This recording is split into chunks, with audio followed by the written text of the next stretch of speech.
About 10 days after 9/11, I went through the Pentagon and I saw Secretary Rumsfeld and Deputy Secretary Wolfowitz. I went downstairs just to say hello to some of the people on the Joint Staff who had used to work for me, and one of the generals called me in. He said, "Sir, you got to come in. You got to come in and talk to me a second." I said, "Well, you're too busy." He said, "No." He says, "We've made the decision. We're going to war with Iraq." This was on or about the 20th of September. I said, "We're going to war with Iraq. Why?" He said, "I don't know." He said, "I guess they don't know what else to do."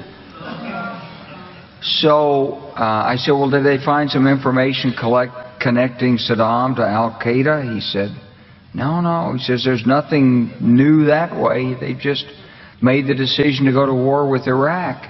He said, "I guess it's like we don't know what to do about terrorists, but we've got a good military and we can take down governments." And he said, "I guess if the only tool you have is a hammer, every problem has to look like a nail."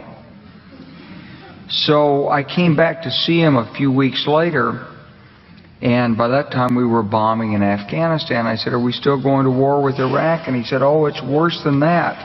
He said, he reached over on his desk, he picked up a piece of paper, and he said, I just got this down from upstairs," meaning the Secretary of Defense's office, today, and he said, "This is a memo that describes how we're going to take out 7 countries in 5 years, starting with Iraq and then Syria, Lebanon, Libya, Somalia, Sudan, and finishing off Iran."